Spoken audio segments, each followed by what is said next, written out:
Então, política informada da previdência nasce da intersecção desses dois universos, né? O universo das evidências, das informações, das pesquisas, por um lado, e o universo das intervenções sociais, das políticas, da tomada de decisão institucional, por outro. E esse movimento de política informada da previdência, ele nasce com o objetivo de aplicar de forma ética, responsável, consequente, evidências para aperfeiçoar esse processo de tomada de decisão, né? Para que essas intervenções sociais e políticas públicas elas sejam mais efetivas, mais transparentes, mais eficientes, né? Elas usem melhor os recursos disponíveis e, claro, de forma que elas possam alimentar as diferentes etapas do ciclo de política pública. A gente vai falar mais nesse curso sobre um produto específico, que é a síntese de evidência, que eu vou discutir um pouquinho mais à frente, que ele cobre algumas questões do ciclo de intervenção social, ele não vai cobrir todas. E acho legal vocês terem em mente isso, que outras ferramentas são necessárias para responder as diferentes perguntas que emergem quando você vai fazer uma intervenção social, uma política pública, né? E por que que a gente fala em política informada por evidências? Por que que a gente não fala, por exemplo, baseada em evidências, que é um jargão que também se utiliza? A ideia de informada, ela nasce de uma crítica à ideia de baseada, porque a tomada de decisão baseada em evidências pode parecer que a tomada de decisão está subordinada às evidências, né? Então, se você tem boas evidências, ou o que quer que seja que você tenha em termos de evidência, você vai ter que subordinar a sua decisão. O tomador de decisão ele vai perder a sua discricionariedade em função do que as evidências estão dizendo.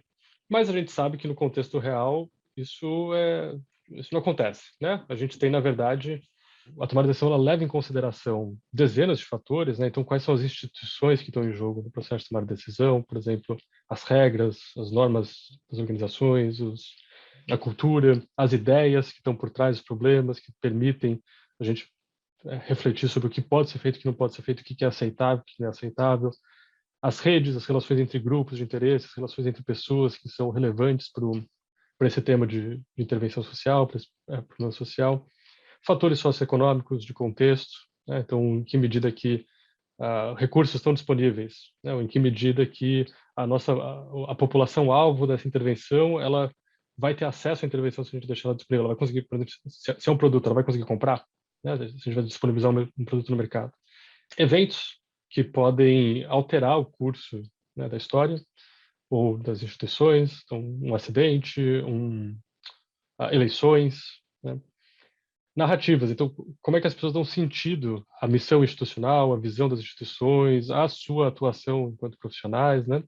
Todos esses elementos eles estão em jogo no processo de tomada de decisão. Interesses, né? Interesses particulares, interesses de carreira, interesses pessoais.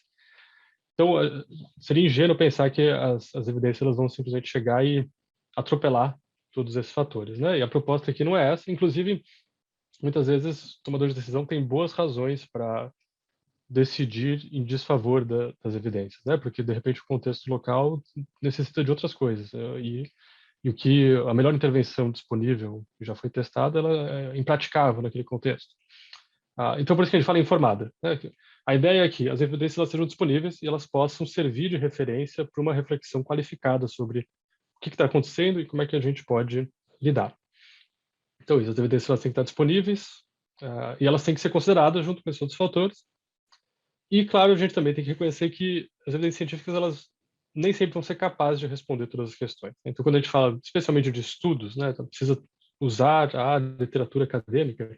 A literatura acadêmica tem lacunas e ela não vai responder muitas das perguntas relevantes, né, urgentes que as instituições enfrentam.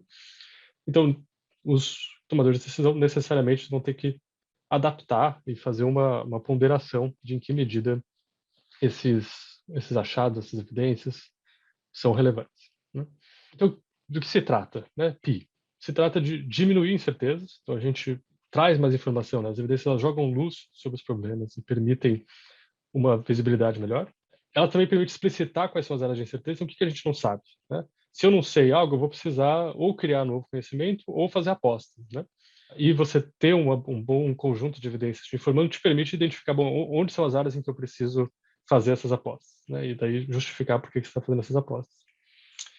Claro, trazer mais efetividade, eficiência, considerações de equidade que são relevantes para como que as intervenções impactam diferentes grupos, e também um papel democrático de accountability e transparência, né? Então, permitir que as instituições revelem por que estão fazendo essas escolhas, né? Por que que essa escolha era mais estratégica do que qualquer outra, por que que esses caminhos foram adotados.